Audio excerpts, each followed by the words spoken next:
Olá, boa noite, sejam muito bem-vindos a mais um podcast Seja Ainda Mais Feliz. Gente, hoje eu tenho aqui um convidado que veio de longe. Sintam-se muito abençoados. Ele tem uma história incrível que eu tenho certeza que vai impactar a vida de vocês. Fiquem com a gente até o final. Elisaf de Jesus Nascimento. Ele é paulista, mas mora na Bahia. E vai contar, veio da Bahia, gente. Tá indo embora depois de amanhã e veio gravar esse podcast aqui com a gente e impactar, transbordar na vida de vocês e das pessoas que vocês vão abençoar encaminhando esse link. Fiquem com a gente, vai ser incrível. E apertem os cintos. Boa noite, Elisaf. Seja muito bem-vindo, muito obrigada pela tua presença. Viu?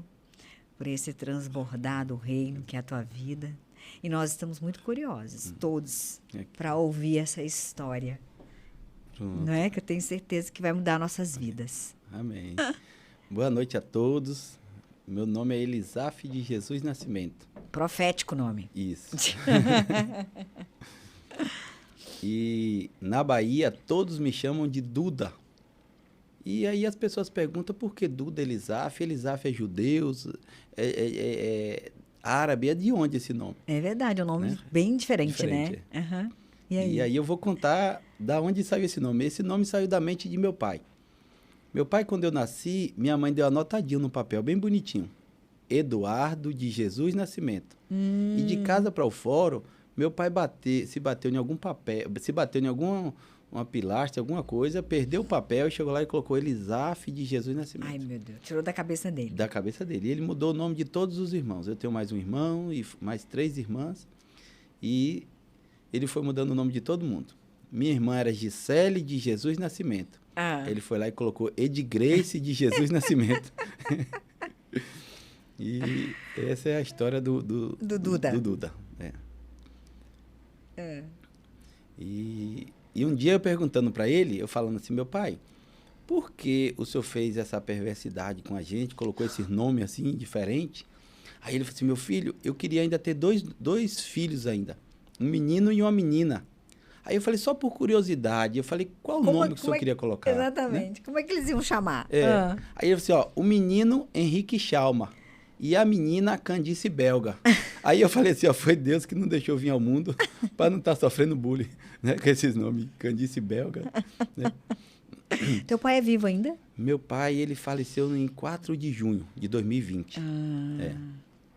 E falando sobre meu pai, né, eu não tive aquele pai amigo, aquele pai protetor, aquele pai provedor, aquele pai que cuida da família. Meu pai, ele fazia uma compra para uma semana e ele sumia no mundo. Meu pai ficava 20, 30 dias fora de casa. E minha mãe, uma guerreira, ela pegava aquela comidinha e ela ia regrando.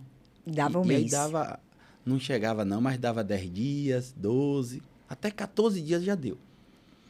E eu com 8 aninhos de idade, eu já sabia quando a comidinha estava acabando. Você era o mais velho? O mais velho era meu irmão Flávio. Você é o segundo? Eu sou o terceiro.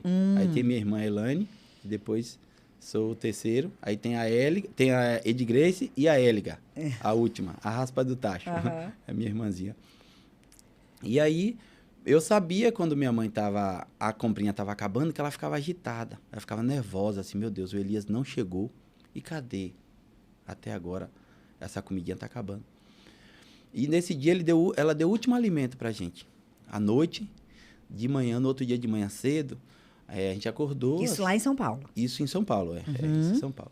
Lá em Guarulhos, no Jardim Portugal, próximo a Cumbica ali. Quando estava fazendo o aeroporto, de lá dava pra gente ver tudo o que estava acontecendo lá. As pistas do aeroporto ali, tudinho. E aí, o que acontece? Meu pai, minha mãe ficava meio agitadinha. Nesse dia, a gente acordou todo mundo. Minha irmãzinha Éliga, ela acordou, naquele tempo não tinha fralda descartável, era aquelas fraldinhas de pano. E ela acordou arrastando aquela fraldinha. E ela falou assim, mamãe, eu quero mimida. E minha mãe não tinha comida para dar.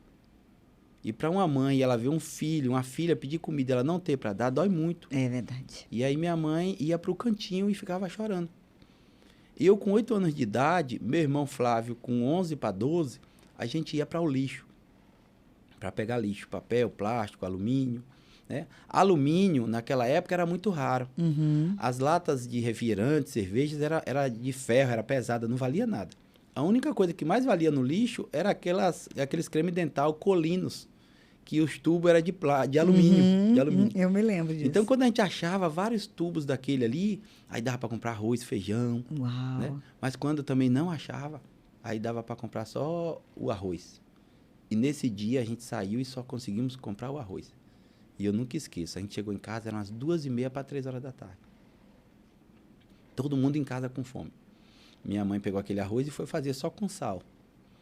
E eu lembro que os meninos brincam de pipa, lá em São Paulo a gente chamava de pipa, e cortaram a pipa caiu no meio do mato. Eu corri atrás daquela pipa para pegar. E no meio do mato eu vi um pé de chuchu, que eu digo para todos que foi Deus que plantou. Eu não quis saber da pipa, eu enchi minha camisetinha de chuchu e levei para casa. E naquele dia a gente comeu arroz e chuchu. E era uma situação bem difícil. E a outra vez que marcou muito minha vida com 8 anos foi que nesse dia minha mãe falou assim, meu filho, não tem nada pra gente comer. Vai no sítio de um senhor chamado Manuel, para ver se ele dá alguma coisa. Aí eu e meu irmão, a gente pegou uma sacolinha e a gente foi. E a gente andou 12 quilômetros até chegar lá nesse sítio. É. E quando a gente chegou, já era meio-dia, a gente estava com muita fome. E o dono não estava, os cachorros estavam soltos, a gente não pôde nem pegar alguma fruta, alguma coisa para comer. E a minha preocupação maior, junto com meu irmão, era a seguinte, como é que a gente vai chegar em casa sem nada, se lá está todo mundo com fome?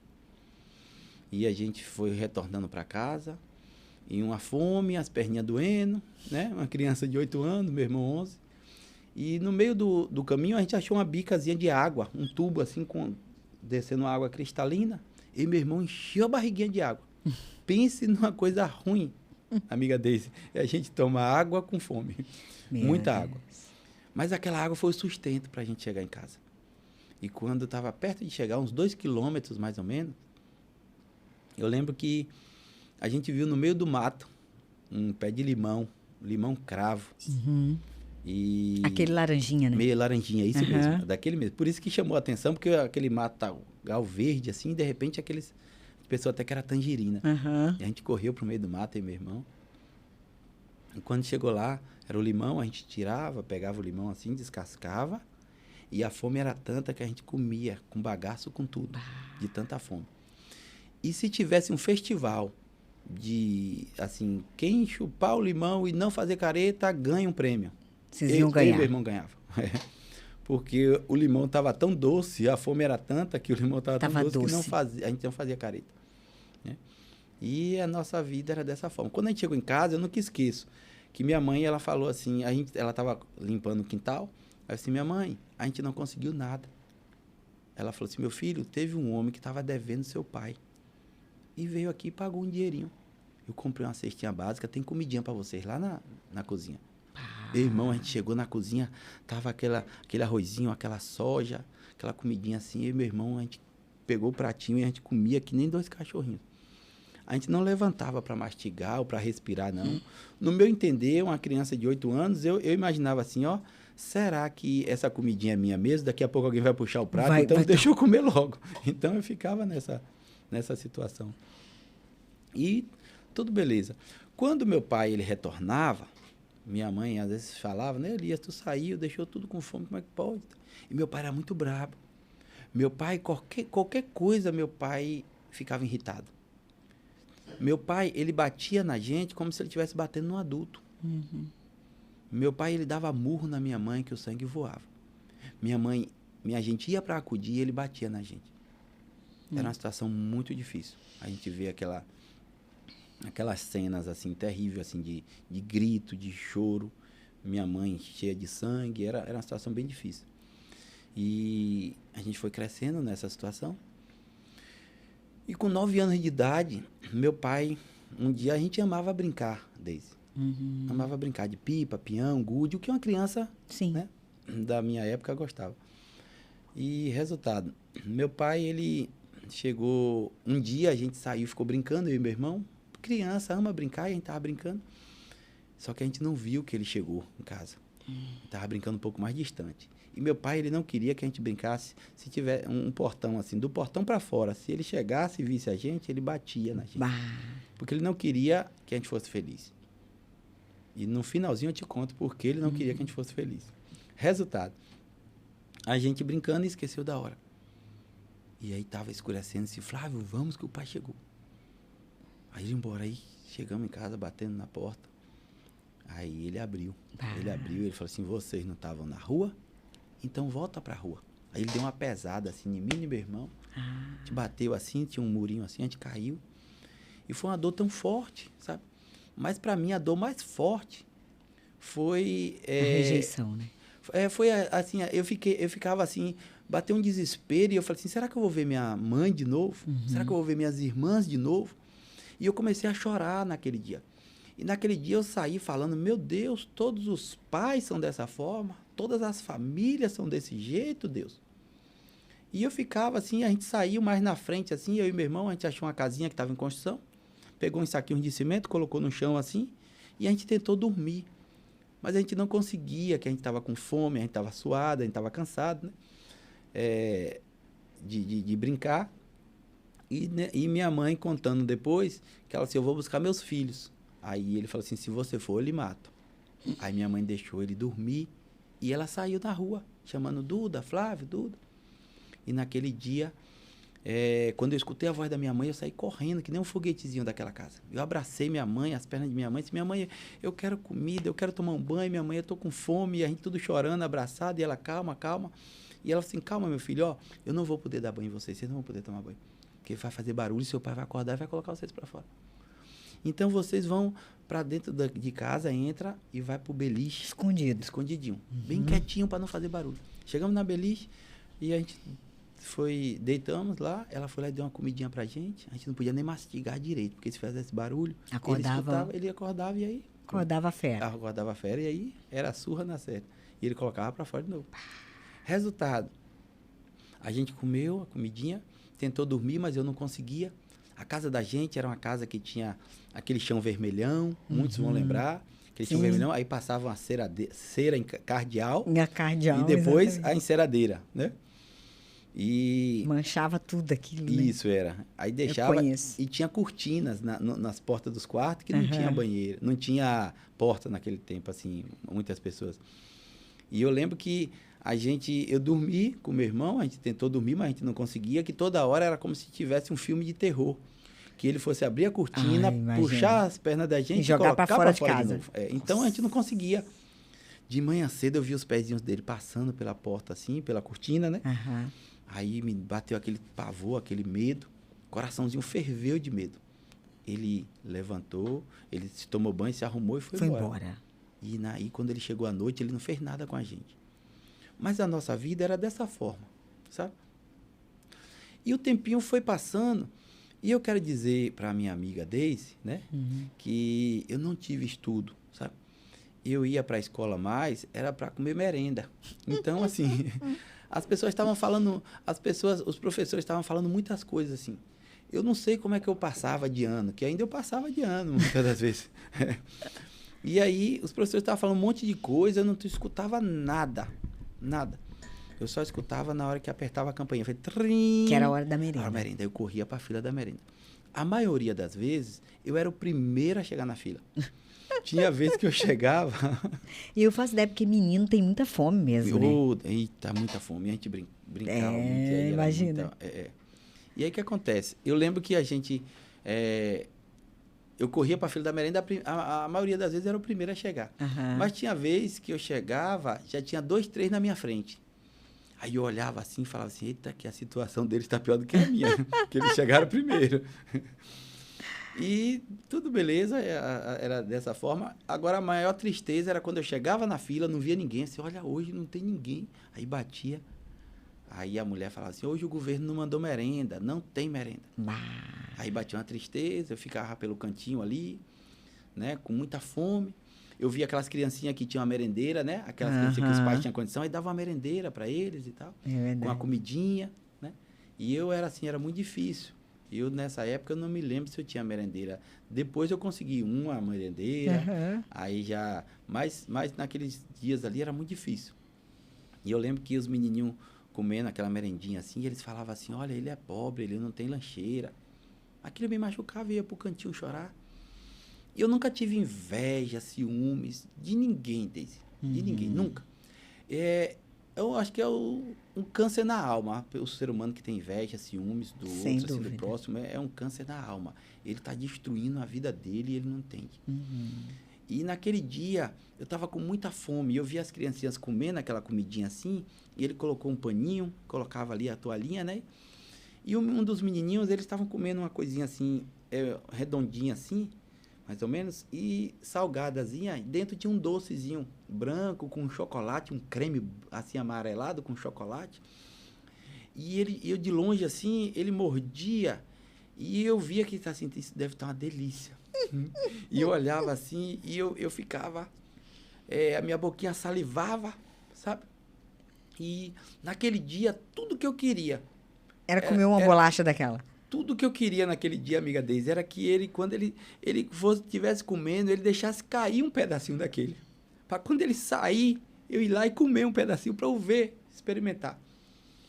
E é tanto que eu fui para... Depois de anos, a gente foi para Bahia. Depois de muitos anos, eu voltei. Porque o pai daquele menino tinha uma padaria. Aí eu voltei, eu disse, agora eu vou comer aquele docinho que aquele menino comeu. Mas lá já era um abatedouro, não era mais padaria. Né? Então, a nossa vida era dessa forma. E no fundo, eu olhava para o céu e eu falava assim, ó, se tem um ser lá no céu, e se ele quiser mudar a nossa vida, a nossa história, ele pode fazer isso. Tu acreditava nisso? Eu acreditava, eu tinha aquela confiança, assim. A tua mãe era uma pessoa de fé? Minha mãe é uma pessoa de muita fé, graças a Deus, uma mulher de Deus. E resultado, o tempo foi passando e com 12 anos, amiga Deise, enquanto as crianças daquela época de 12 anos, tudo que eles queriam, né? O sonho deles era ter um videogame Atari, um carrinho de controle remoto, um trenzinho ferrorama, uma bicicleta. Eu, com 12 anos de idade... Queria uma bolacha traquinas. Ô, Deise, e era mais um pouquinho, era um pouquinho mais ambicioso. Porque eu, com 12 anos de idade, tudo que eu queria... Meu maior sonho naquela época era poder um dia entrar no supermercado e fazer uma compra para minha mãe. A gente não sabia como era isso direito, sabe? Então eu tinha aquele vontade assim, já pensou um dia eu ter condição e eu entrar no supermercado e eu fazer uma compra muito grande, assim, boa e falar assim, minha mãe é da senhora? Eu achava aquilo ali fantástico. Eu dormia, eu acordava sonhando com aquilo, assim. E o tempinho foi passando. E passado um tempo, minha mãe... é baiana, da cidade de Cruz das Almas. Meu pai de Ilhéus. E minha mãe foi para São Paulo. Chegou lá, encontrou meu pai, se casaram e ficaram. Só que minha mãe não sabia como era meu pai direito. Quando ela casou, aí que ela foi conhecer quem era, né? E minha mãe, ela também teve uma coisa que ela desobedeceu um pouquinho. Não é que ela desobedeceu o pai e a mãe que não queria que ela fosse. E ela foi. Aí, resultado, ela casou e não casou bem, aí... Foi tudo isso que aconteceu nas nossas vidas, né? E passado um tempo, ela conseguiu convencer meu pai a voltar para a Bahia, para Cruz das Almas. Eu acho que no entender dela, assim, não, se eu voltar para Cruz das Almas, tem minha família aí já não vai ser... Né? Eu não vou passar tanta necessidade, né? A família da minha mãe, a família muito rica na cidade de Cruz das Almas. Né? Meu avô era um fazendeiro muito próspero, muito bem de vida. E meu avô era bem rancoroso, assim, ele tinha um pouquinho de... e aí, quando minha mãe casou com meu pai, ele falou assim, olha, ela não é mais minha filha. Ele ficou meio bravo com ela. Entendi. E depois, quando minha mãe retornou, depois de anos, ele faleceu, minha mãe cuidou dele no hospital, ele abraçou minha mãe, beijou, foi muito bom. Mas, resultado, a gente foi para a Bahia, e quando chegou na Bahia, na cidade de Cruz das Almas, a gente ficou lá e foi trabalhar, tentava fazer algumas coisas, né? E não conseguia. Tudo que eu fazia na minha vida dava errado. E aí tu já estava com quantos anos? Aí eu já estava, quando a gente chegou na Bahia, a gente já tinha uns 14 anos, mais ou menos. Mais ou menos uns 14 anos, quando a gente chegou na Bahia. E meu pai era uma coisa assim que eu não consigo até hoje entender, né? E hoje eu tô falando essas coisas que, assim, meu pai, ele tinha uma condição, sabe? A gente ia pro lixo, a gente passava fome. Não era que meu pai não tinha condição. Meu pai tinha uma condiçãozinha. No início, quando casou com minha mãe, não. Mas depois, meu avô sempre mandava dinheiro da Bahia para minha mãe. O pai? Mesmo com... Ah, o pai dela. Dela, mesmo com raiva.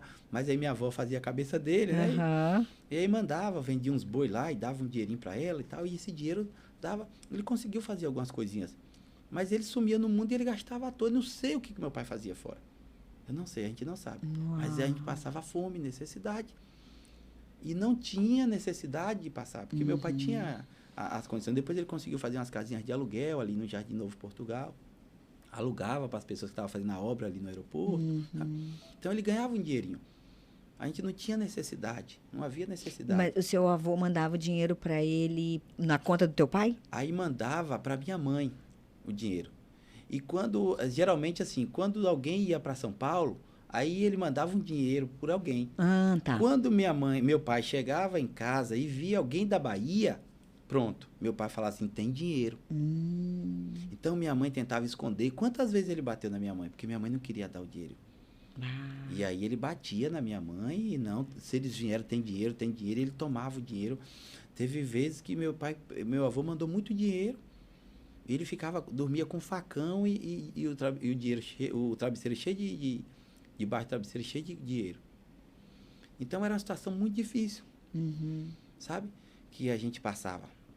E tudo por conta de um pai que não tinha compromisso com a família. Resultado, o tempinho foi passando, amiga Deise, e tudo, eu achava, eu não tive estudos, não tive pai rico, né? Depois meu pai começou a ter umas condições, mas ele não era rico assim. Mas eu achava que eu conseguia vencer com a força dos meus braços. Então, na cidade de Cruz das Almas, eu coloquei vários comércios, lanchonetezinha, sorveteriazinha, tudo bem pequenininho. E tudo que eu fazia na minha vida dava errado, tudo. Que eu achava que eu conseguia vencer com a força dos meus braços. O tempinho foi passando. E até que quando eu montei o nono comércio, eu precisei de um dinheirinho, o rapaz me alugou um ponto, não pediu aluguel. Aí eu fui, aluguei. Precisava de um dinheiro, R$200 eu precisava. E aí, resultado, eu não tinha esse dinheiro. Eu falando com um amigo, ele falou assim, rapaz, tem um rapaz lá no centro da cidade que me empresta dinheiro. Aí eu falei assim, ô Dedéu, o nome dele é Dedéu. Né? Ele falou assim, Dedéu, bora lá comigo? Ele disse, bora, Duda. Chega lá, eu te apresento. Aí me apresentou, chegou lá, quando eu olhei, todo maltrapilho, todo desarrumadinho. Aí o homem olhou assim pra mim, em cima até embaixo, falou assim, não tenho dinheiro não empresto não. Aí eu falei, ô meu amigão, me empresta aí e tal. Vou montar uma lanchonetezinha, vai dar um dinheiro, te pago. Aí ele, não. Aí eu falei, pelo menos 150. Ele, não, rapaz. Aí eu falei, pelo menos 100. Aí Dedé olhou assim, rapaz, ele é um menino direito e tal. Eu disse, eu vou emprestar. R$100 eu empresto, então. Aí eu falei, então tá bom. Aí disse, agora tem juro. Aí eu falei assim, como é isso? Eu te empresto R$100 e você me paga 30% o juro. Aí eu não sabia como que era e eu peguei, né? E resultado, ele era um camarada muito desonesto e eu não conseguia pagar o dinheiro dele. Porque assim, era para pagar R$30 de R$100, 30% era pagar R$30. Mas eu pagava 32, 33, 34, que ele dizia que era juros sobre juros. Se eu passasse um dia, 2 dias, aí ele falava que era juros sobre juros. Aquela dívida nunca acabava. Não pagava, ficou impagável. Nossa, e eu cheguei a pagar mais ou menos R$300 para ele, de juro, né? E ainda estava devendo. E nesse dia, eu sabia onde era a casa, o comércio dele, no centro de Cruz das Almas, e eu desviava para não passar, porque eu não tinha mais dinheiro para pagar para ele. Comecei a me esconder. E quando chegou um dia, eu saí para ver se fazia um bico, arrumava alguma coisa para fazer, para ganhar um dinheirinho, e esse rapaz pegou simplesmente e apareceu lá em casa. Alguém falou onde eu morava. Quando ele chegou lá, que minha mãe abriu o portão, ele, cadê seu filho? Aquele ladrão pegou o dinheiro na minha mão, não me pagou, eu vou matar ele. E aí foi uma confusão, os vizinhos saiu nessa cidade pequena, todo mundo saiu na porta, olhando, minha mãe ficou envergonhada. E quando foi mais tarde, eu vi um chegando, às 9h30 para 10 horas, não achei nada para fazer. E quando eu abri o portão, minha mãe estava chorando muito. Aí eu fiquei preocupado, assim, minha mãe, aconteceu alguma coisa, minha mãe? Ela assim, aconteceu, meu filho, vem aqui pertinho de mim. Aí quando eu cheguei perto de minha mãe pegou na minha orelha. Mas ela deu umas 2 voltas nessa orelha, assim. Ela deu um apertão mesmo que ardeu. Aí eu falei assim, minha mãe, o que foi? Ela assim, meu filho, tu pegou o dinheiro na mão do homem e não pagou. Eu te ensinei a andar direito, a andar certo. Eu falei, minha mãe, eu quero fazer isso, mas ele é desonesto. Eu não consigo pagar, minha mãe. Eu já paguei R$300 ou mais para ele e ele disse que eu ainda estou devendo. Aí minha mãe disse, meu filho, ele disse que de noite vai voltar. Se não tiver o dinheiro, ele disse que vai te matar, meu filho. Minha mãe ficou preocupada, agitada. Eu saí na rua meio que desesperado. Aí fui andando mais na frente. Lá na frente eu achei uma casa de uma mulher que estava cheio os matos, grandão assim. Aí eu bati palma, ela abriu. Aí eu falei assim, dona, a senhora quer que eu capine sua casa? Eu deixo tudo bonitinho aí, ó. Aí ela falou assim, um rapaz me cobrava tanto, mas ele sumiu. Aí eu disse, eu capino para a senhora? Aí ela assim, eu te dou tanto, então. Eu falei, tá bom, tá ótimo, tá, para mim tá beleza. Não me lembro o valor na época. Aí eu falei com ele. Aí eu falei assim, tá certo, então agora eu posso começar amanhã de manhã cedo, porque hoje o sol ainda tá quente, né? Era quase 10h30 já, para 11 horas. Assim, aí amanhã cedinho eu começo. Ela assim, então tá certo, tá combinado. Eu falei, dona, agora eu vou pedir mais uma coisa para a senhora. A senhora pode me dar a metade para eu fazer esse serviço? E amanhã eu venho. Ela falou assim, eu não te conheço. Eu não te conheço. Eu falei, então... Eu falei, dona, eu moro ali, ó, na rua Januário Velame, 134, bairro da Assembleia. Então, assim, eu não vou fugir, não. Aí ela falou assim, eu vou lhe dar. Agora, se você não vir me pagar, se você não vir fazer o serviço, eu vou mandar meu marido te pegar aqui. Meu marido é brabo e ele vai te dar uma surra. E aí eu lembro que eu falei assim, eita, meu Deus, tem um querendo me matar, agora outro já tem querendo outro me querendo surrar. me bater. E eu fiquei meio assim, desesperado. E que idade você tinha, Elisa? Nessa época, eu já estava no 9º comércio, eu já tinha uns 18 anos, mais ou menos. Nossa, mãe. Eu já estava para completar uns 18 anos. E aí, resultado, eu fui embora, falando com os amigos, assim, na rua, a minha situação, que o rapaz ia me matar, que eu não tinha um dinheiro, que eu só consegui uma parte e tal. Aí um me deu 50 centavos, outro me deu R$1, outro me deu R$2. Cada um me deu um dinheirinho assim, né? Que podia, eu juntei R$100. Deu R$100, mais umas moedinhas, R$100 eu juntei. E aí eu fui embora para casa. Quando chegou a noite, esse homem chegou. Encostou a moto, bateu no portão que eu abri. Aí ele, seu ladrão, cadê meu dinheiro? Você pegou meu dinheiro e não me pagou e tal. Assim, calma, meu amigo, calma. E ele não ficava quieto. Aí eu falei assim, calma que eu tô com seu dinheiro. Quando eu falei assim, ele parou. Quando ele parou, eu falei assim, eu peguei R$100 na sua mão, já paguei 300 ou mais e não tenho esse dinheiro. Ele dizia que eu estava devendo R$286. Porque eu fiquei meses sem pagar, né? Aí foi acumulando. E aí eu falei assim, amigão, eu não tenho o seu dinheiro. O que eu tenho é R$100. Fora isso, o que eu tenho é minha vida. Se tu quiser tirar. Naquele momento eu estava tão triste, angustiado, que eu falei assim, viver ou morrer, para mim... Era a mesma coisa. Era a mesma coisa. E aí, resultado, ele falou um palavrão, pegou aquele dinheiro da minha mão, colocou no bolso e foi embora. Naquele dia, amiga, me bateu uma tristeza, uma angústia. Eu comecei a lembrar de todo o mal que meu pai fez pra gente, de todo o mal que as pessoas fizeram pra gente. E aí, um desespero tomou conta da minha vida. E todos os comércios que eu tive deu errado, um desespero tão grande. E, de repente, veio um pensamento na minha mente. E falou assim, tem jeito pra você. Tira a sua vida que acaba tudo, resolve tudo. E eu falei assim, eu não posso fazer isso, que a vida quem me deu foi Deus, só Ele pode tirar. E aí pronto, eu naquele momento de angústia, de tristeza, na casa de minha mãe assim, eu ajoelhei no chão assim batido e eu tive uma conversa com Deus como eu nunca tinha tido. Naquele momento de angústia, de tristeza, eu ajoelhei e eu contei tudo para Deus da minha vida, tudo. Eu falei, Deus, a minha vida tá uma miséria, tudo que eu faço dá errado, a minha vida tá assim, tá assim. Eu contei tudo de ruim que aconteceu na minha vida naquele dia para Deus. Eu chorava muito e conversando com ele. E antes de eu terminar aquela conversa com ele, eu falei assim, Deus, até aqui eu andei com minhas próprias pernas. Até aqui eu quis fazer a minha vontade e o meu querer. Mas de hoje em diante, Deus, toma a direção da minha vida. Eu não quero dar um passo sem a tua direção. E assim eu fiz. Quando eu levantei daquela conversa com Deus, eu estava leve. Eu senti uma paz tão grande dentro de mim. Eu senti a presença de Deus muito forte na minha vida. E eu estava com todos os problemas. Eu não tinha só esse problema dessa dívida, eu tinha muitas outras coisas para resolver na minha vida. E eu, como se eu estivesse no olho do furacão e permanecesse em paz. Uma paz tomou conta do meu ser. Uau. E quando eu levantei aquela paz, e as coisas, amiga Deise, ela não melhorou da noite para o dia, como muitas pessoas falam, né? As coisas até piorou um pouquinho mais, sabe? Porque eu acredito que Deus, ele tem planos e projetos para todos nós, todos nós. Mas muitas das vezes, tem muitas pessoas que não perguntam a Deus, Deus, qual é o teu plano, qual é o teu projeto? Eu quero viver eles.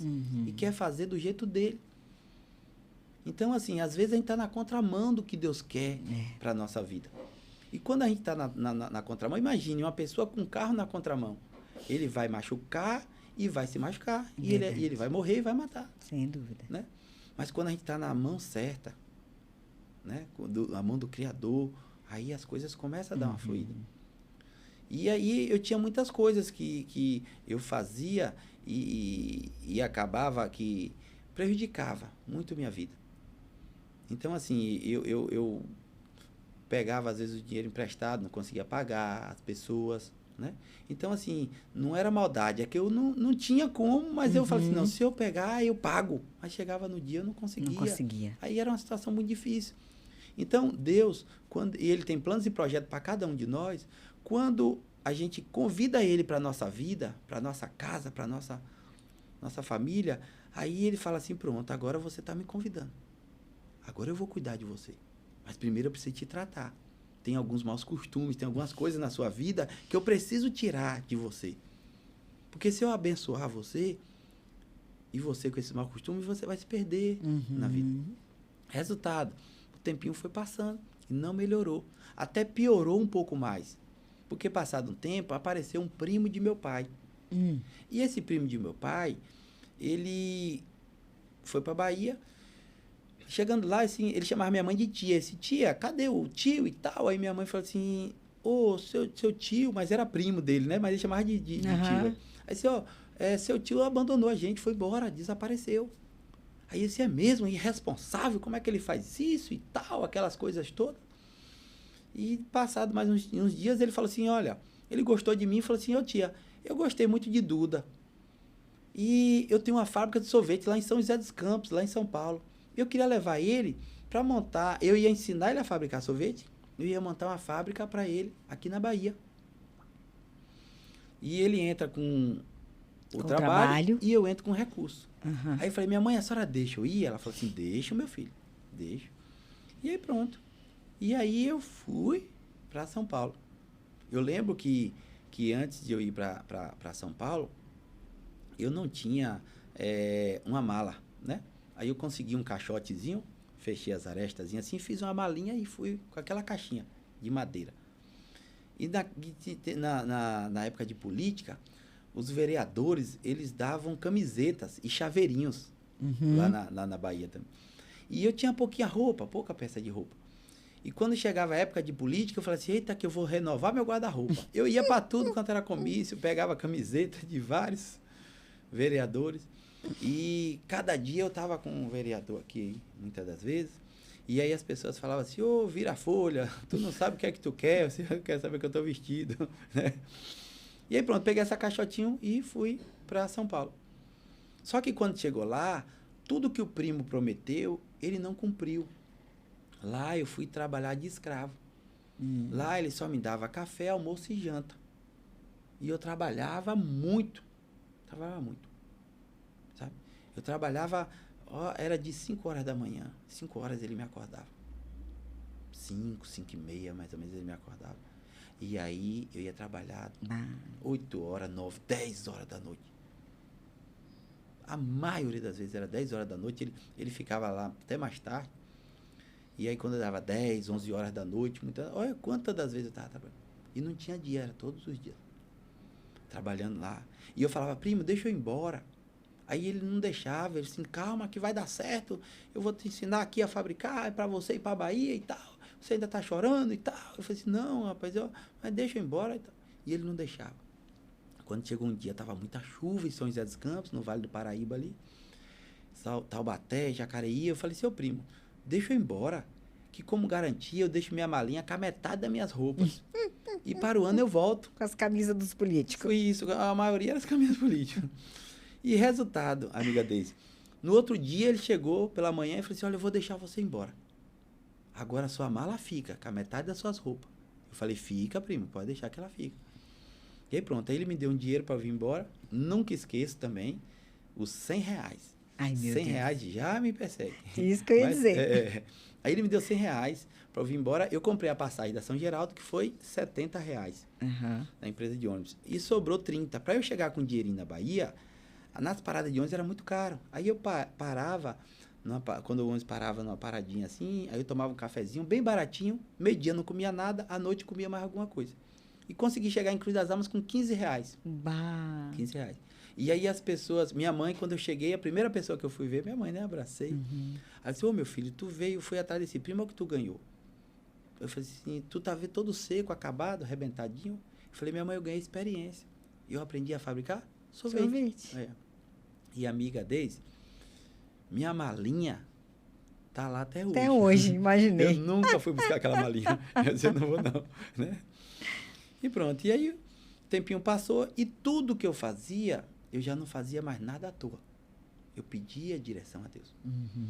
Passado um tempo, 2 amigas me convidaram, Débora e Cláudia, me convidou para ir para um festival de pizza. Aí eu falei, como é isso? Assim, ó, você paga um valor e você pode comer bastante pizza. Eu falei, é meu, pode comer bastante. Ela assim, pode. Eu disse, eita, nós. Aí, minha amiga Deise, eu saí numa alegria grande. E eu falei assim, eu vou arrumar esse dinheiro para fazer esse ingresso, que eu vou comer bastante. Hoje eu vou comer. Hoje eu vou tirar a barriga da miséria. A barriga da miséria, hoje eu vou. E aí eu não esqueço que eu, no dia, né, eu consegui o ingresso, paguei para ela, tá, e me arrumei todo, sabe? Agostinho da grande família estava mais bonito do que eu. Mas eu achava que eu estava arrebentando. Só que eu não tinha um perfume, assim. Eu lembro que eu falei assim, eu tenho que ir bem cheiroso, que eu já tinha, né, os 18 anos, 19, já ia completando. E eu queria muito arrumar uma namoradinha assim, né? E tinha tido umas, mas não tinha sido da vontade de Deus. E aí eu pedindo a Deus que eu queria arrumar uma namoradinha solteiro. E aí eu vou bem perfumado. E lá em Cruz das Almas tinha uma loja chamada Água de Cheiro. E essa loja, ela fechava às 6 horas. O evento era 7h30. Eu disse, não, eu tenho que chegar antes de 6 nessa loja. Aí eu fui para casa, me arrumei todo e saí. Chegando lá na loja, já estava perto de fechar. Aí eu falei assim, ô moça, eu tô querendo um perfume bem cheiroso. Qual o mais cheiroso você tem aí? Aí ela falou assim, eu tenho esse aqui, ó, para homem, esse aqui é excelente. Experimenta. Aí ela colocou aqui, né? Quando ela colocou e ela deu as costas, aí eu peguei, passei aqui. Aí eu disse, tu tem mais outra aí e tal? Aí eu gostei, mas tem outra. Assim, tem esse e outra. Aí ela passou aqui. Meu Deus, aí de novo. Aí eu passei aqui. Aí eu fiz umas 5 vezes isso. Aí depois eu falei assim, moço, ó, eu cheirei muito de perfume, eu não tô conseguindo ver o que eu mais gostei. Então, assim, outro dia eu venho, viu? Quem sabe eu compro um, né? E eu profetizei, quem sabe um dia eu compro um. Não perder. E eu lembro que eu fui todo cheiroso para o evento. Quando eu chegava perto das pessoas, os amigos assim, aí as pessoas estavam conversando comigo, de repente assim, vixe, me deu uma dor de cabeça agora. E aí tinha outros que falavam assim, vixe, rapaz, Duda, tu tá cheiroso, viu? Eu falei, isso é um perfume importado aí, que tem aí. E pronto. Essas amigas, elas me apresentaram, tava uma menina e mais a irmã dela, e as 2 irmãs dela, 3 pessoas, elas me apresentaram. E uma daquelas meninas, elas estavam solteiras. E ela falou assim, Duda, essa menina é solteira, uma menina muito legal, bacana. Aí eu falei, é mesmo? Solteira? Aí ela me apresentou, eu falei com a menina, fiquei numa alegria, eu falei, já pensou se essa menina gostar de mim, assim? E aí eu comecei a mandar bilhetinho pra menina, né? Aí mandava um recadinho de alguém para alguém, que tá. E aí falava um pouco da roupa, alguma coisa, para ver se ela olhava ali o bilhetinho, mas ela nem ligava. Nem ligava pro Agostinho Carrara. Nem ligava pro Agostinho, Eu comecei a gostar dela, mas não gostou de mim, não. E aí, resultado. E eu comia também bastante. Era pizza, salgadinhos, o que tinha lá, eu comia. E conversando e mandando bilhete, nada. Terminou o evento, a menina foi embora, ninguém nem se falou mais. E passou o tempo, tranquilo, saí triste daquele evento, triste porque a menina não quis nada comigo, nem me deu uma chancezinha. E alegre porque eu tava com a barriguinha cheia, eu comi muita pizza. Eu não sei se a menina não gostou de mim, que eu disse, vixe, esse menino é guloso demais, eu não vou querer ele, não. Resultado, voltei. Tu não sabe se é a mistura de perfume, isso. o look do Agostinho, ou a comilança toda. Ou foi os três. Ou foi os três, a mulher, o radar é bem apurado, né? Então, acho que ela olhou assim, ela já visualizou as três coisas. Não dá. Ela falou assim, não, pelo menos fosse uma, mas tem três, não dá. Aí pronto, retornei para casa. Passado mais um tempo, eu tô no centro da cidade, passa um rapaz e olhou para mim assim, viu todo maltrapilhozinho, e ele tava com uns 2 cupons assim, com várias sacolas assim, ele passou e ele disse, aqui, cara, ó, toma aqui, ó, é um cupom para concorrer a antena parabólica, quem sabe tu ganha. E aí eu falei, tá certo, peguei aqueles cupons e preenchi. Eu não me lembro o nome da loja, se era Eletronicuri, eu não me lembro, que tava sorteando lá, né? Tinha a Cofel e a Eletronicuri. E aí depois eu lembro que eu fui embora, passado um tempo, quando teve o sorteio, eu sem saber de nada, ligaram para minha vizinha, uma velhinha, dona Dalva. Aí disse, ó, seu Elisafé, o telefone, a gente não tinha telefone, a casa dela, ela que mandava recado pra gente, quando alguém ligava.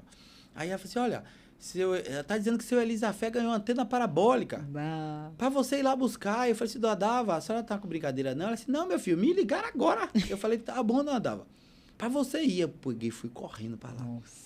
Cheguei lá, aquela caixona grandona. Quem tinha uma antena parabólica naquele tempo era quem tinha condição, né? Com certeza. E aí eu venho, tiraram foto comigo, pra tudo, eu me senti todo importante ali. E vou saindo com aquela caixona de dentro da loja. E eu falei assim, meu Deus, o que é que eu vou fazer com esse negócio? Não tenho um plano nenhum, que nem televisão eu tenho. Aí, assim, pronto, a gente foi saindo da loja. Na frente da loja tinha um estacionamento assim, e tinha um Fiat 147 parado. Não sei se Daisy sabe. Eu me lembro disso. Né? Aquele Fiatzinho 147. Não, mas isso entrega a idade, né, Sérgio? Isso, entrega. E aí eu peguei e falei assim, olha, o rapaz falou assim, rapaz, quer trocar nessa antena parabólica esse carro? Aí eu falei, amigo, funciona? Ele falou assim, funciona. Assim, liga aí. Ele ligou. Aí, sem descarga, um barulho, os arquentes todo podre, as molas saindo do banco. Aí eu falei assim, pronto. Ele disse, como é que a gente faz? Disse, não, eu troco com você aí, pela antena parabólica. Eu disse, então pronto, tá fechado o negócio. Ele me deu a chave, o documento atrasado. Disse, ó, tá atrasado o documento. Eu disse, ó, eu quero saber de documento, eu quero saber que eu tenho um carro agora. E aí eu saí daquele dia com aquele carro. Eu falei assim, vixe, agora eu já tô quase rico. Aquele Fiat 147. E fui pra casa, chegou lá, minha mãe procurou saber, eu falei que tinha trocado uma antena parabólica, ganhei na loja. Ela procurou saber, o rapaz era, até o nome dele, as pessoas chamavam ele de Fábio Seco, é um Fábio, que hoje ele é missionário lá em Goiânia. E ele e aí ele trocou. Ele disse, não, o carro foi eu que troquei e tal. Assim, tá, então tá certo. Pronto, eu disse, agora eu tenho um carro. Passado mais um tempo, amiga Daisy, eu encontro um rapaz, conheço um rapaz, peguei amizade com um rapaz, lá da Igreja Batista de Cruz das Almas, primeira igreja. E esse rapaz, por incrível que pareça, ele namorava a irmã dessa menina. Ah, aquela que você tinha gostado lá. Aquela que eu tinha lá gostado lá, da pizzaria. Da pizzaria, do festival de pizza. Aí eu falei, pronto. Eu falei, rapaz, é mesmo? Eu falei, vem cá, e tu namora então essa menina? Mas ela tem irmã? Se tem, rapaz, tá solteira. A menina solteira direito. Eu falei, meu Deus, até hoje essa menina tá solteira. Eu disse, olha que benção. É minha mesmo, né? Eu falei assim, é mesmo, eu falei, que benção. Aí eu falei, pronto. Aí eu falei, seu Bruno, e essa menina morava na cidade vizinha, a Cruz das Almas. Aí eu falei, Bruno, como é que eu faço para eu te levar todos... Que dia que tu vai namorar? Ele disse, quarta e sábado. Eu falei, então eu vou te levar. Quarta e sábado. Aí ele gostava que ele pagava a Topic, né? O transporte para levar ele até a cidade. E agora não precisava mais, que eu levava de graça. O Fiat 147 ia levar. Ia levar. Eu não tinha dinheiro, mas eu pedia dinheiro de gasolina emprestada, mas eu ia levar. Eu levava ele, toda quarta e sábado. E eu olhava lá, a menina muito educada, muito bacana, a família dela um pessoal muito legal. Só que a menina não gostava de mim. E ela ficava ali fazendo sala, às vezes eu ficava ali da janela olhando. Ela toca teclado, assim, eu ficava olhando o teclado, assim. Irmã da namorada dele. A irmã da namorada. E eu via ela tocando teclado, assim. Aí eu falei assim, olha, como eu queria ser esse teclado para ela. E aí, resultado. Mas eu era muito vergonhoso. Então, eu não tinha conversa. Tinha vezes que eu ficava mudo quase a noite toda. A conversa que eu tinha, eu olhava para ela e falava assim, hoje fez calor, né? Ela, Assim, a noite vai chover, parece que o tempo tá fechando. Ela, Aí era aquelas coisas. E eu lembro que Bruno ficava lá, brigava mais do que namorava. Ah, meu E eu falava assim, rapaz, que camarada, rapaz. O camarada tem uma namoradinha, em vez de ele tá curtir namorando, ela, tá brigando. E eu querendo arrumar uma e pronto. E chegou um dia, ela falou para ele, eu fiquei sabendo isso depois. Ela falou com ele assim, Bruno, pelo amor de Deus, não traga esse menino para aqui não, que eu não gosto dele, eu não quero nada com ele, eu gosto dele como amigo. Aí Bruno gostava que ele falou assim, não, mas não é eu que trago não, ele que vem. Bruno gostava que ele não pagava passagem, né? E aí, resultado, um tempinho foi, passava e eu voltava triste para casa, assim. E aí eu falava assim, ó, batia no volante assim do carro, amanhã, quarta eu vou ter coragem, vou falar com ela. Sábado eu vou ter coragem de falar com ela. E ela já tinha dado recado para Bruno e eu nem sabia disso. Pronto. Chegado um dia, eu deixei Bruno em casa e já tinha passado alguns meses. E chegou um dia, eu deixei Bruno na casa dele e eu voltei para minha casa chorando, triste. Porque cada dia que passava, mais eu gostava da menina. Né? E a menina não queria nada. E o dor forte é você gostar de alguém e não ser correspondido. É muita dor. E é pior do que uma surra. Uma surra você apanha, passou ali, acabou. Mas essa dor... E nesse dia, eu voltei para casa de minha mãe, fiquei ali no meio-fio da casa dela, chorando, que nem uma criança. E lembrava da menina e chorava. E naquele dia, assim, já estava de madrugada ali chorando. Aí eu falei assim, olha, eu vou pedir para quem pode. Eu vou pedir a Deus. E aí, naquele momento, eu lembro que eu ajoelhei e eu tive uma conversa com Deus. Uma conversa tão rápida, mas foi do fundo do coração. Uau. Porque é o que Deus quer de nós. Que nós sejamos sinceros. É verdade. Né? Aí, às vezes, a gente está fazendo uma oração, Deus abençoa, porque fulano, aí e tal, aquela coisa toda. Mas no fundo, ele está com raiva de fulano e ele está falando, orando por fulano e tal, mas no fundo, ele está com raiva. Ele precisa se expressar, ele precisa falar para Deus o que está sentindo no coração. Rasgar o coração. Rasgar o coração. E falar, não ele falar de lábios, da boca para fora. Exato. Então, o que a gente precisa falar para Deus é o que está dentro, o que está doendo, o que está machucando, o que tá dentro do nosso coração. Aí, quando a gente faz essa oração, falando tudo que tem dentro do nosso coraçãozinho, aí Deus atende. Mas quando a gente fala, mas Deus abençoa meu amigo, abençoa meu irmão, mas eu tô com raiva dele, às vezes. Então eu chego assim, Deus, eu tô com raiva, assim, de alguém, de meu irmão, de minha irmã, de um amigo, eu tô com raiva dele. Tira essa raiva.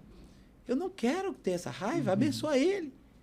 Então eu peço que o Senhor abençoe ele, abençoa a mim também, mas eu tô com raiva dele, Deus. Mas eu estou te pedindo para o Senhor abençoar. Então, você está falando o que você tem dentro de você, né? Sim.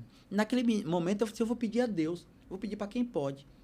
E eu ajoelhei e eu estava chorando muito. E naquele dia, eu fiz um pedido a Deus. Eu falei, Deus, se é da tua vontade, se é do teu querer, coloca amor no coraçãozinho dessa jovem. Mas se não for, tira isso que eu estou sentindo, que está doendo muito. E eu levantei daquela conversa, assim, também leve, um rapaz tomou conta, e o tempo passou. Não foi da noite pro dia, tudo é difícil na vida, assim, não é fácil, não. E aí, passado um tempo, primeiro milagre, Deise, de Deus começou a acontecer na minha vida. Essa menina começou a gostar de mim. Milagre. E pensa na alegria, Deise. É que ela não está aqui, ela ficou lá no hotel, e com minha filhinha, Késia, meu filho Kevin. E aí Vocês têm 2 filhos, Dois né? filhos, A gente não podia ter filhos, não tinha... Esse é outro milagre. Os médicos desenganaram a gente.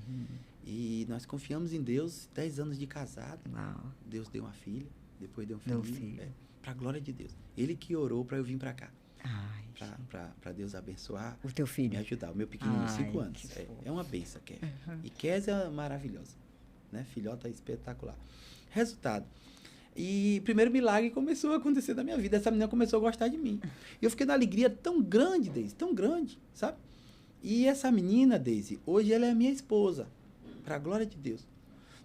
Vamos completar agora 22 de dezembro. 22 anos de casados. Uau. Para a glória de Deus, sabe? Minha esposa, Josimeire, é o presente que Deus me deu. É a joia preciosa que Deus deu para minha vida. sabe? Eu amo demais aquela esposa.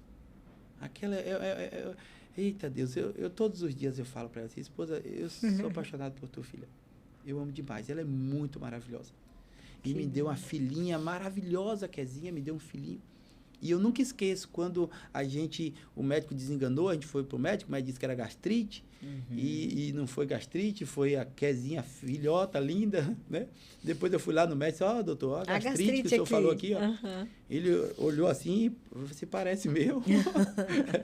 Resultado, Deus me deu esses presentes, e aí eu comecei a namorar com ela, uma alegria muito grande. Assim eu falei, meu Deus, agora eu já tô rico, porque eu tenho uma namorada e tenho um Fiat 147.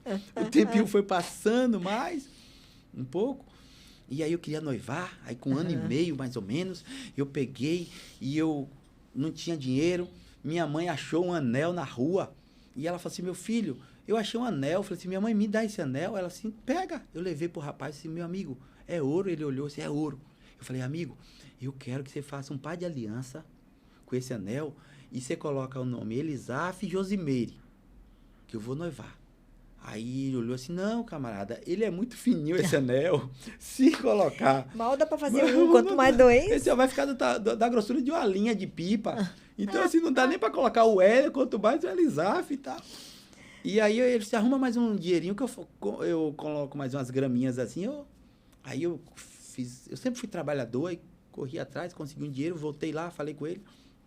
Aí ele falou assim, pronto, então daqui tal dia você vem. Aí eu não vi o dia, quando cheguei o dia com a caixinha preta bonitinha, aí eu falei assim, vou noivar, vou fazer uma surpresa pra ela, né? Assim, tem que ser de surpresa, vai que ela não. Aí eu sabia que ela gostava muito de pãozinho de queijo. E aí eu falei, pronto. Aí eu consegui comprar uns pãozinhos de queijo, umas tubaína, e eu fiz uma festa surpresa pra ela. Aí eu cheguei pra ela assim, e quando eu cheguei na casa dela, eu já cheguei com a bandeja de pãozinho na frente, assim, né? Ela gostava muito de pãozinho, né? Aí eu falei assim, tenho que fazer alguma coisa pra ela. Não desistir, alguma coisa assim. Eu ficava com medo.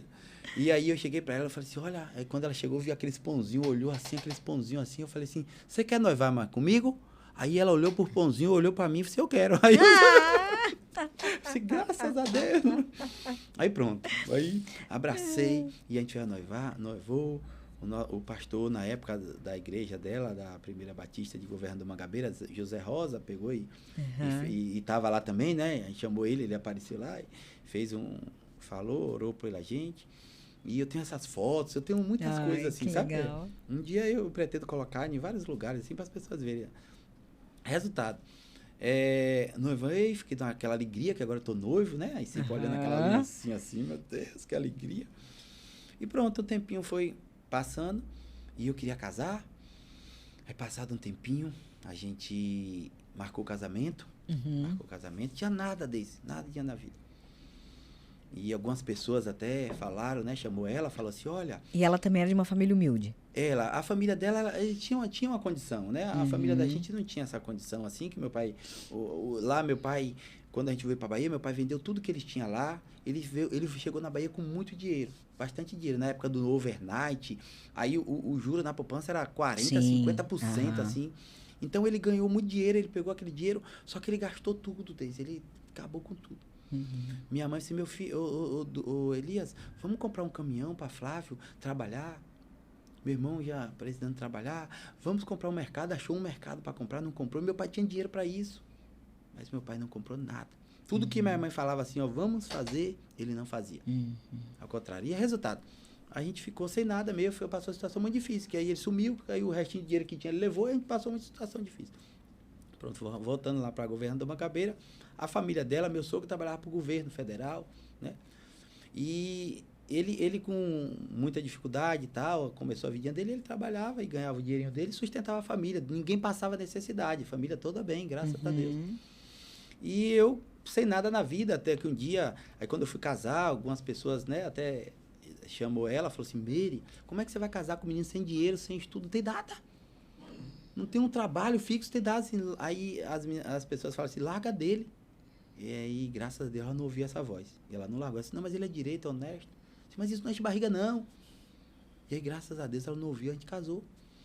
E no dia do casamento, eu nunca esqueço que minha irmã, minha irmã não tinha uma condição também, coitada da Elaine, ela me deu um sofá que ela tinha, sofá assim que tava precisando dar uma reforma, né? Uhum. E assim, Duda, meu presente de casamento para você é esse sofá. Quando você tiver dinheiro, você forra. Aí eu falei, então tá bom. E agradeci ela. No dia do meu casamento, meu sogro fez uma festinha. E minha tia Clarice, ela chegou para mim e ela me abraçou e falou assim, meu filho, vai dar tudo certo, pode confiar em Deus. Eu e Elinho, quando a gente casou, a gente não tinha nada. E hoje, olha o que Deus fez nas nossas vidas. Aí eu ficava assim, será que isso vai acontecer comigo? Se Deus quiser, vai. E aí ela me deu um dinheiro, falou assim, esse dinheiro é para você forrar o sofá que a Elane te deu. Uhum. Aí eu falei assim, tá bom, tia, muito obrigado. E aí pronto. Eu lembro que eu olhei pro dinheiro, vi a esposa falando com as pessoas ali, e lembrei do sofá e falei assim, ó, eu vou pra lua de mel com esse dinheiro. E aí a gente foi, eu não tinha dinheiro, um amigo me emprestou a casa, o outro me emprestou um Chevette, e eu fui embora pra lua de mel. E... Que essa altura o Fiat 147 já tinha ido embora, né? Não, eu ainda tinha ele, mas ele estava atrasado, não podia viajar para a ilha, né? Porque o amigo de casa da ilha, ele não podia viajar. E o resultado, a gente retornou e a gente foi morar na frente da casa de minha mãe. Eu fiz um puxadinho assim, eu fiz uma lanchonetezinha. Mas o bairro não tinha tanto movimento. E assim, tinha dia que vendia um hambúrguer com suco, na época era R$1. Aí tinha dia que vendia um hambúrguer com suco. No dia que vendia 3 hambúrguer e 3 sucos, eu falava assim, esposa, o movimento hoje tá forte, viu? Vendeu 3 hambúrguer. E resultado, a gente morava ali, ficava ali dentro da lanchonetezinha. Quando terminava, assim, que a gente fechava, tirava as cadeiras assim, passava um pano e colocava o colchão e dormia ali. E a esposa, ela queria muito ter uma casinha, porque eu ganhou o jogo de quarto, do sogro, né? Algumas coisas, e queria montar. Uhum. Passado um dia, um amigo falou assim, Dudinha, eu estou precisando de uma pessoa para trabalhar só meio período, né? Se fosse um período todo, ele me dava um salário. Uhum. Mas só meio período, eu te dou meio salário. Você quer ir? Eu falei, se quero, estou precisando. Eu fui lá para trabalhar com esse amigo. Um amigo muito gente boa, um camaradinha muito legal. E resultado, a gente... trabalhei lá um bom tempo, aprendi muita coisa, um homem muito inteligente, muito bacana. E aprendi muitas coisas, assim, ele e os irmãos dele.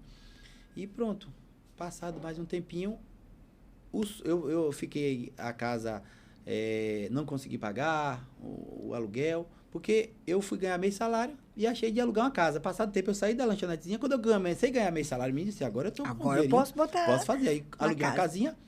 E passado um tempo eu não consegui pagar, entreguei a casinha, assim, um dia eu vou ter condição e eu vou vir pagar. E o sogro tinha convidado a gente para morar lá na casa da sogra. Eu disse, agora vocês vão para Mangabeira, morar lá, porque Maria vai ficar sozinha. As meninas, as irmãs dela estavam morando, estudando em Salvador, e ele ia trabalhar fora. Uhum. Aí eu fui morar com a sogra. Chegando na casa da sogra, a gente ficou um tempo lá morando com ela. Passado um tempo, um dono de uma rede de supermercado ia montar um supermercado lá em Governador Mangabeira. Meu irmão falou assim, Antônio, dá uma oportunidade para a Duda. Aí eu fui. Quando chegou lá, foi eu e a esposa. Chegou lá, ele me contratou e disse que me dava um salário mínimo. E contratou a esposa e disse que dava um salário também. Uau. Aí eu falei assim, esposa, agora nós tá rico, porque agora nós temos 2 salários. E eu digo para todas as pessoas, não importa quanto você ganha, o importante é como você gasta. Então, um salário, eu guardava na mão do patrão, um salário a gente gastava. E hoje tem pessoas que ele ganha um salário, ele ganha e gasta um salário e meio e diz que tá pouco. Não, é porque você é desorganizado. Se você se organizar, o pouco com Deus é muito, o muito sem Deus é nada. Então, se você tá pouco, mas se você ganhar 10 salários, você vai gastar 15. Se você gastar 100 salários, você vai gastar 150. Então, não importa quanto você ganha, o importante é como você gasta. Juntamos R$4.000, eu e a esposa. E a gente tava pedindo a Deus. Eu tinha vontade, sonho de ter um comérciozinho. E o tempinho foi passando. E aí, trabalhei nesse mercado 1 ano e 2 meses. Pedi as contas pro patrão. Falei com ele. Disse, Antônio, eu quero ter um comérciozinho. Tá? Disse, não, Duda, vai lá, você é um menino bom e tal. E a tua esposa continuou? A esposa continuou. Disse, a esposa, tu continua aqui, né? Uhum. Ele até me chamou. Disse, Duda, quanto é que você gasta para montar uma fábrica grande, potente? Eu disse, Antônio, é muito dinheiro. Assim, vê quanto é que eu entro com trabalho. Eu entro com recurso, você entra com trabalho. Eu disse, não, Antônio, eu quero começar pequenininho, sozinho. Aí ele falou, vai lá, que você é um menino bom. Me deu as contas e eu fui. E eu tinha um sonho, Deise, de fazer uma compra para minha mãe com 12 anos, uns 19 anos mais ou menos, com 18, 19, eu tinha um sonho de ter um freezer, 530 litros, aqueles freezer Consul, assim. Você já pensou um dia eu ter um freezer desse? E pronto, o tempo passou, né? Aí eu trabalhando lá no mercado, pedi as contas, o rapaz me deu as contas. E eu comprei uma maquinazinha de sorvete. Tu já tinha aprendido a fazer sorvete? Já tinha aprendido a fazer sorvete, né? Então, passei a situação lá difícil, mas eu não reclamava, eu agradecia a Deus, né? E pronto, aí montei essa fábricazinha de sorvete e foi dando certo. Deus foi abençoando. Eu convidei Deus naquele dia da oração. Eu falei, Deus, eu não quero dar um passo sem a tua direção. Aí, esse foi o 10º comércio que eu tive. Uau. E Deus foi abençoando, foi dando certo. Eu comecei a ganhar meu dinheirinho com sorvete. E aí foi dando certo, daqui a pouco eu já estava com um Unozinho, virava os bancos, já entregava sorvete em outras cidades que o pessoal me pedia. E eu fui crescendo e aí foi dando certo. Com uns poucos meses, assim, eu ganhei no meu dinheirinho. E aí eu falei assim, agora eu vou realizar outro sonho. Eu já tinha 25 para 26 anos. E aí assim, eu vou fazer uma compra para minha mãe. Eu nunca esqueço desse dia. Eu peguei minha mãe, levei no supermercado, lá em Cruz das Almas, peguei um carrinho e dei para ela assim, minha mãe pode pegar o que a senhora quiser, que agora seu filho tem um dinheirinho. E aí eu peguei aquele carrinho e um carrinho para mim também e fui e dei para ela. Ela foi lá, ela colocou 1 quilo de arroz, 1 quilo de feijão, um pacotinho de corante, tudo bem baratinho. Falei, minha mãe pode pegar o que a senhora quiser. Aí ela saiu, foi pegando, fui enchendo de iogurte, queijo, eu sabia aquelas coisas que ela gostava, carne, essas coisas, comecei a encher o carrinho dela. E eu chorava como criança, eu chorava assim, se eu morrer hoje eu vou feliz, porque eu estou realizando um sonho. E minha mãe chorava também, eu não sabia porque ela estava chorando. E eu entrei, e eu fui enchendo meu carrinho também, de compra, e passei no caixa, paguei chorando muito. Quando eu entrei dentro do carro, coloquei as compras, e ela falou assim, meu filho, essa é a sua, essa é a minha. Eu disse, não, mamãe, é tudo da senhora. Aí ela chorou mais ainda. E eu chorava muito, muito mesmo, assim. E eu lembro que quando eu entrei no carro, assim, minha mãe, por que eu estou chorando? Porque eu estou chorando de alegria, porque Deus está realizando um sonho na minha vida. Agora, por que a senhora está chorando? Assim, meu filho, eu estou chorando. Você lembra quando teu pai judiava da gente? Você lembra quando o Hélio acordava pedindo comida, eu não tinha para dar, e eu ia pro cantinho chorar? Eu assim, eu lembro, minha mãe. Assim, então, meu filho, quando eu estava ali chorando, eu estava conversando com Deus. E eu falava assim, Deus, antes de tu me levar, tu vai me dar a condição de eu entrar no supermercado e eu fazer uma compra. Nossa. E eu estava achando, Deise, que eu estava realizando o meu sonho. Era o sonho dela. Eu estava realizando o sonho dela. Amiga Deise, e eu quero dizer algo para você. Eu não sei qual é o seu sonho. Eu sei que todos nós temos um sonho. Eu não sei qual é o seu sonho. Mas nós temos um Deus, eu não sei qual é o sonho do tiozinho, do tio. Eu não sei qual é o sonho. Mas nós temos um Deus que é especialista em transformar sonhos em realidade. Ele quer que a gente continue sonhando. Porque Ele quer realizar. Agora é no tempo dele. É na vontade dele. E para Ele realizar sonhos nas nossas vidas, depende de 2 coisas. Obediência e gratidão. Gratidão. Hoje tem muitas pessoas ingratas. Pode ver, as pessoas que são ingratas na vida, que elas reclamam de tudo e nada tá bom para ela, essas pessoas, a vida é muito difícil para elas. É muito difícil. Toda pessoa ingrata, a vida é difícil para ela. É verdade. Né? E quando a gente é grato a Deus por tudo que Ele faz pela gente, quando eu estava lá no lixo, muitas das vezes catando lixo, eu agradeci a Deus. Então, quando às vezes a gente agradece a Deus, quando está tudo bom, é maravilhoso, né? Mas quando a gente está lá no lixo, a gente agradece, Deus honra, fala assim, eu vou abençoar, eu vou cuidar. Então, é gratidão e obediência. E aí você pode falar assim, Duda, mas eu conheço pessoas que não obedecem a Deus. E tem muitas casas, muitos patrimônios, muita riqueza. E eu costumo dizer, amiga Deise, na Bahia, em muitas cidades, né, na Bahia, fora da Bahia, eu conheço muitas pessoas que é tão pobre, mas tão pobre, que só tem dinheiro. Ele não tem paz, ele não tem vida, ele não tem família. Quando eu digo que não tem família, ele tem família, mas ele não tem tempo para família. E ele vai partir e vai ficar tudo aí. Porque o caixão não tem gaveta para levar nada. É verdade. E eu acho que a pior tristeza é quando uma pessoa dessa, um pobre que só tem dinheiro, ele parte. A pior tristeza é se ele pudesse ver o que está acontecendo, ele vê os filhos brigando pela riqueza. Mulher, filho, aquela briga, um sem se falar, um querendo matar o outro por causa do dinheiro. Porque ele só ganhou dinheiro. Então, e aí, beleza. Para Deus realizar sonhos na nossa vida, obediência e gratidão. Uau. Aí a gratidão, a obediência, aí Deus dá muitas bênçãos pra gente. E não é só dinheiro. né? Muita gente fala assim, fulano é próspero. Não, fulano é um pobre que só tem dinheiro. Prosperidade envolve paz, alegria, vida, amor. Saúde. Amizade, família. Família é o maior presente que Deus deu. E eu digo para todas as pessoas, quer ser abençoado? Cuide da sua família. Cuide da sua família nessa terra. Resultado, a gente realizei o sonho da minha mãe, maior alegria na vida, foi muita bênção, muita paz. O tempo foi passando e Deus foi abençoando. Aí, passado um tempinho, eu disse, esposa, eu estou precisando de você, que a sorveteria está dando certo. Aí ela veio e a gente começou e foi dando certo e Deus foi abençoando. E Deus foi fazendo crescer, uma menina muito inteligente, menina muito para frente, e a gente foi trabalhando e Deus foi crescendo. E hoje, Deise, para a glória de Deus, tudo que a gente está falando é para a glória dele, que a gente não é nada, né? Com certeza. Aquele menino que tinha sonho de ter um freezer de 530 litros. Hoje nós temos vários freezers espalhados por várias cidades da Bahia. Muitos freezers espalhados por várias cidades. Hoje nós temos uma indústria de açaí e sorvete que nós temos capacidade de produzir muitas toneladas de sorvete, açaí e picolé por dia, para a glória de Deus. Hoje eu estou aqui, a empresa está lá funcionando, os caminhões estão fazendo as entregas, está tudo. Deus foi abençoando muito as nossas vidas. Uau. E a gente foi crescendo para a glória de Deus. Hoje, para a glória do Deus Todo-Poderoso, nós temos a indústria na BR-101, em Governador Mangabeira, né, do Bem Açaí.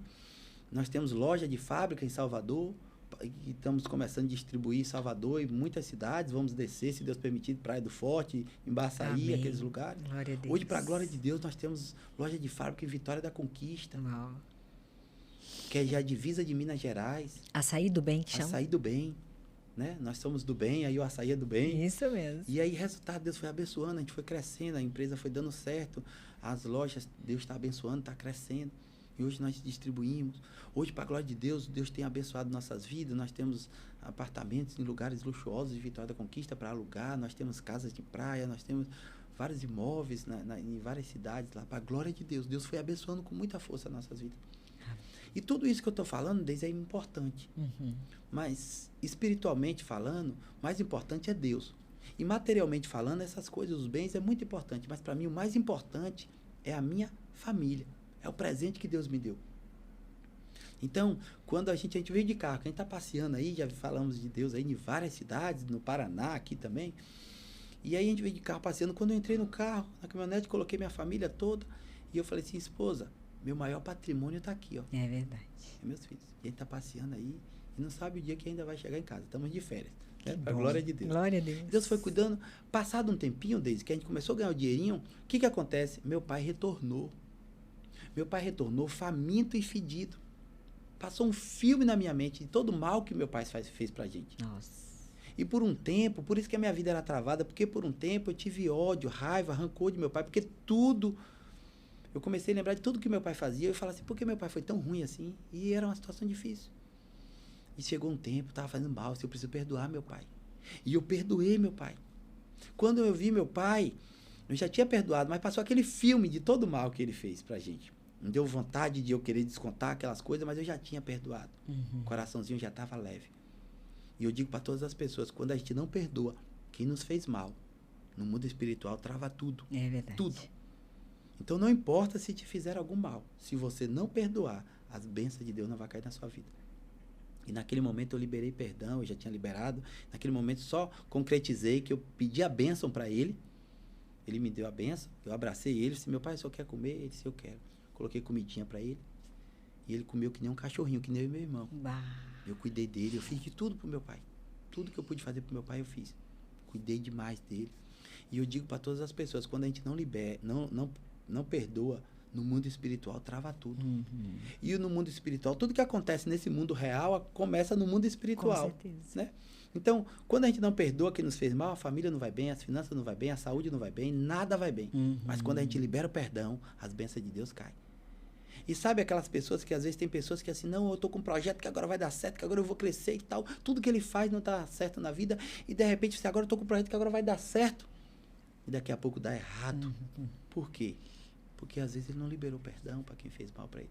E as pessoas, onde eu saio contando essa história, as pessoas, Duda, você perdeu o perdão. Você perdoou seu pai, você esqueceu? Eu falei, não, o que esquece é uma doença chamada amnésia. Perdoar, né, amiga dele? Perdoar é você falar da situação e não te causar mais dor. Liberar a pessoa da dívida, né? Dívida. Mas quando você fala assim, eu perdoei, mas deixa lá, porque o que ele fez, o que ela fez, você começa a ficar ofegante, ficar assim, você não perdoou ainda. E as bênçãos de Deus não vai cair na nossa vida. E aí eu liberei o perdão, Deus abençoou demais as nossas vidas. Uau. Eu fui cuidando de meu pai. 4 de junho de 2020, meu pai faleceu. Foi muito triste, difícil pra gente. Tu disse que não queria que vocês fossem felizes, né? Lá no Isso, início. ó, minha amiga lembrou. Aham. Então, meu pai, quando ele era pequeno, ele era muito arteiro. E eu procurei saber de meu tio. Meu pai teve 21 irmãos. E uma das coisas que ele brigava com minha mãe, batia de minha mãe, é porque ele queria ter 21 filhos também. Bah. Aí, pronto. E resultado, minha mãe, meu pai, como ele era muito arteiro, eu perguntando para meu tio Zito, ele foi me falando assim, ó, teu pai era muito arteiro, então um dia, teu pai, quando as pessoas faziam mal para ele, ele pegava pedra, jogava, quebrava a cabeça das pessoas. Então, minha avó tinha uma barraca de comida lá no Malhado, lá em Léus, levava ele para aquela barraca, pegava uma corda, amarrava no tornozelo dele e amarrava a corda na barraca, bem amarrado. Ele ficava ali debaixo, que nem um cachorrinho. As pessoas que ele tinha feito mal para ele, as pessoas jogavam pedra, jogavam fruta podre nele, xingava ele. Tinha pessoas que falavam assim, Dona Mariana, que comida é aquela? Aquela comida ali é qual? Quando minha avó dava as costas, eles chutavam meu pai. Então, quando meu pai cresceu e teve uma família, ele disse, agora eu vou descontar tudo que fizeram comigo. Bah. Então, eu não brinquei de pipa, de gude, nada, não quero que ninguém brinque. Eu não brincava na rua, não quero que ninguém brinque. E para a glória de Deus, Deise, a maldição que veio na geração de meu pai, ela foi quebrada. Porque minha família, meu irmão, minhas irmãs, todo mundo cuidou da família. Uau. Todo mundo cuidou da família. E meu pai, eu perdoei meu pai de uma forma que meu pai, ele teve um câncer no esôfago, metástase já está no coração, no pulmão, o médico disse assim, faça a vontade dele que ele está com câncer terminal. Poucos dias depois, meu pai faleceu. E eu trocava a fralda dele, assim, no hospital, e ele chorando, e ele disse, meu filho, eu não sabia que vocês me amavam tanto, meu pai, a gente sempre lhe amou, mas o senhor que nunca permitiu. E aí, eu falei com ele, eu abracei ele muito, e eu lembro que eu falei com ele, eu fiquei muito alegre, que uma madrugada ele estava com muitas dores, e eu falei, meu pai, o senhor quer convidar Jesus para a sua vida? Ele falou assim, eu quero, meu filho. Aí eu falei, repete comigo essa oração. E ele repetiu, Senhor Jesus, eu te aceito como meu Salvador, perdoa os meus pecados e escreve o meu nome no livro da vida. Uau. Meu pai partiu para a eternidade com Jesus. Essa é a minha alegria, sabe? E foi difícil para a gente faleceu. E uma coisa, Deise, eu já estou aqui finalizando a minha história, né? E uma coisa que foi muito importante, assim, e serviu de uma lição, assim, para mim, muito grande. Eu lembro que a gente enterrou meu pai e estava aí saindo do cemitério, eu e meu irmão. E, de repente, meu irmão olhou para o túmulo de minha avó e ele falou assim, Duda, quantas pessoas já morreram da nossa família? Nossa avô, avó, tio, tia, todo. E foi falando assim as pessoas.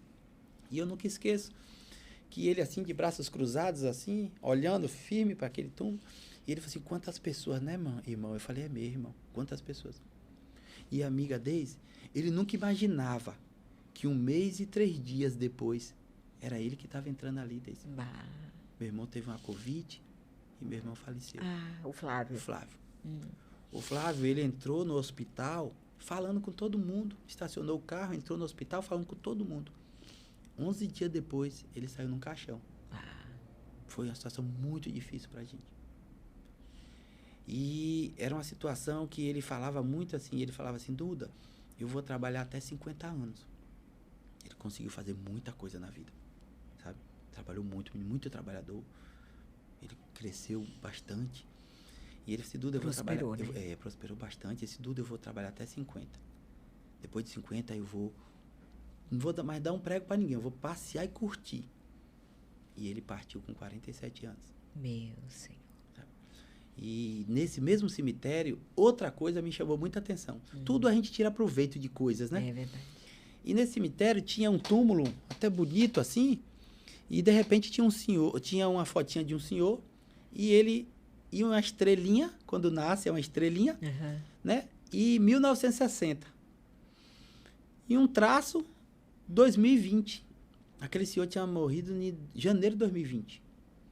E eu olhei aquele traço, olhei aquela lápide dele ali, e aquilo ali foi me dando, eu lembrando de algumas coisas, assim, meu Deus, como é a vida. Aí eu olhei 1960, a estrelinha, para 2020, 60 anos. Aquele senhor viveu 60 anos. E entre 1960 e 2020, onde tinha a estrelinha, aí depois um traço e uma cruz, quando morre, a cruz. Entre a estrelinha e a cruz, tinha um traço. E eu falei, meu Deus, a vida desse homem foi um traço. A nossa vida, ela é um traço. Quando a gente morre, ó, a vida passa tão rápido. Ontem, eu estava na barriga da minha mãe. Hoje eu já tenho filhos. Né? Então passa muito rápido. Então a gente tem que aproveitar a vida. Viver com sabedoria. Amando as pessoas, cuidando do nosso próximo. Amando nossa família, cuidando da família. E hoje tem tantas pessoas que só querem saber de ganhar dinheiro, e vai morrer, vai deixar tudo aí. Não vai levar nada desse mundo. Né? E quando a gente vê muitas coisas assim, tem muitas coisas que a gente vai tirando lição. E eu agradeço muito a Deus, porque Ele tem me dado essa visão assim, que às vezes a gente vê coisas e a gente acaba... E diz que sabe é aquele que aprende com o erro dos outros. É verdade. Né? Então, muitas coisas que às vezes vê as outras pessoas fazendo, assim, eu não posso fazer isso, posso fazer aquilo. Né? E eu li um livro muito interessante que ele diz assim, ó, a sua vida sempre se moverá em direção ao seu pensamento mais forte. Qual o seu pensamento mais forte agora? Qual o do tio mais forte agora? Qual o meu pensamento mais forte? A minha vida está em direção a isso. Se o meu pensamento mais forte for Deus, for família, eu estou em direção a isso. Mas se meu pensamento mais forte for fazer o mal às pessoas, for enganar, for fazer... Está em direção a isso. E nesse mesmo livro ele diz assim, ó, a sua vida, né, sempre se moverá em direção ao seu pensamento mais forte. E ele diz assim, você não decide o seu futuro, você decide os seus hábitos. E os seus hábitos vai decidir o seu futuro. Então hoje, aquela pessoa que está presidiário hoje ali, ela decidiu o futuro dela, com os hábitos que ela teve. Exato. Hoje tem pessoas com 50, 60 anos já no hospital, definhando, porque os hábitos dela não se alimentavam bem, não se cuidavam. E aí ela tá. Então, a gente tem que estar... nossos hábitos têm que ser saudáveis, tem que procurar amar, viver. Né? Outro livro que eu li, eu achei muito interessante, e eu já estou finalizando aqui agora, é que ele diz assim, não gostou. Eu achei muito interessante. Eu olhei a contracapa atrás do livro e eu comprei por causa disso.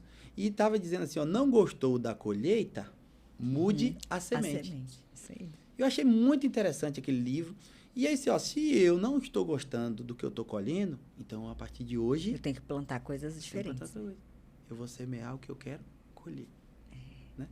Então, o meu pedido a Deus é que Deus continue abençoando a cada um de vocês. Amém. Essa é a história do Elisaf, de Jesus Nascimento, Duda. Agradeço demais por estar aqui, né? O carinho, a atenção. Do dia que você me convidou assim, eu fiquei muito feliz.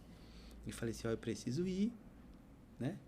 E aí eu tô aqui hoje no Balneário Camboriú aqui, conversando com minha amiga Deise, uma pessoa muito bacana, um tio ali, um camarada muito legal. Que Deus continue abençoando a vida de cada um de vocês. Amém. Essa é a minha história. Amém, seu Elisaf. Nós não temos como agradecer. A palavra de Deus fala que do teu interior fluirão rios de águas vivas, né? E eu vejo esse rio fluir da tua vida. A vida é esse Deus é que faz essas coisas, né? Exato. Deus é tudo. E que Ele continue te abençoando, abençoando a tua família, os teus filhos, os filhos dos teus filhos. E eu tenho certeza que a terra, né, ganhou um presente muito grande com a tua vida. Oh, Deus. Amém, Papai do céu, amém. Que as bênçãos do Senhor que estavam sobre a vida de Abraão, Isaac, Jacó, estão sobre a tua vida e dos teus descendentes também. Amém. Obrigada, viu? Então, eu que agradeço. Estou muito feliz aqui. Eu também. Eu também. Nós estamos chorando igual você no dia do supermercado, então, lá de alegria. Eu sou chorão aí. Boa noite, gente. Acho que não tenho o que dizer, né? Só agradecer. Boa noite, fiquem com Deus. Eu vejo vocês no próximo podcast. Até lá.